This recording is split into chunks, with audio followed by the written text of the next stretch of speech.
I had just got off that morning, and as soon as I got home, I heard a couple of knocks at the door, like somebody was just pounding on the door.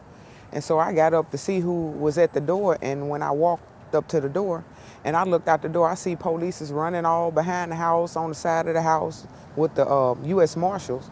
And I was wondering what was going on, so I opened the door, asked them what was the problem, and they said they was looking for my oldest son, Jerry Outlaw.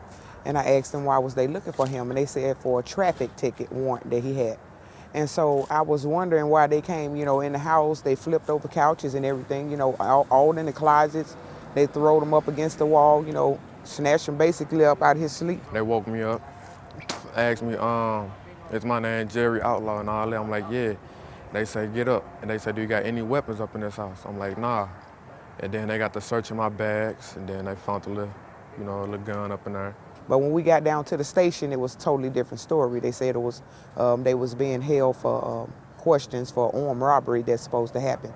And I wouldn't be released until my youngest son was at the station. They needed him, and that was when I'd be released. But they also arrested me and took me to jail. I don't know, I was shocked for real. I didn't know what was going on. And then when they told me I had 2 warrants and I had an armed robbery against me, I'm like, what? I ain't robbed nobody, so you gotta have the wrong person, you know what I'm saying? I knew off gates that they had the wrong people, you know what I'm saying? So I'm like, okay, just go and take me to the station, get this interview over with so y'all can let me go. I kept calling the same day when they was arrested, after I was released. I kept calling to find out what were they charged with. And they kept telling me that, well, they just had them in for questioning. And then when I talked to them maybe 3 days after, they said that, well, they was charged with armed robbery of Keith Holman. And so every month they had a court date, and it always was continued for 8 months.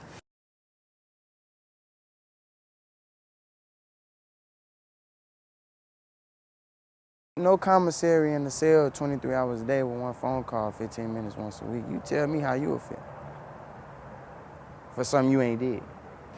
Stressful, man. Couldn't see my son. He was gone. Couldn't do none of that. Couldn't touch my mom and them. Thought I was gonna go down for a minute, though. Well, the worst part was, going to work, crying every day, wishing they was at home, just hoping, they get released. That was the worst part, just knowing that they was in there.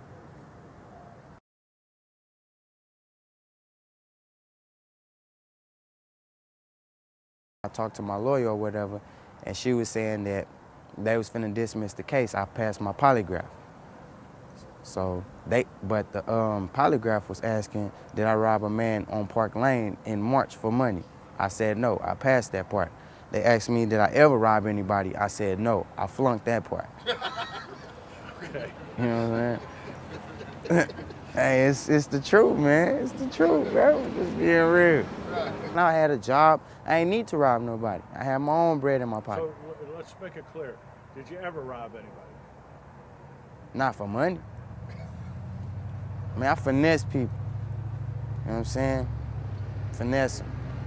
But that ain't nothing to get into right now.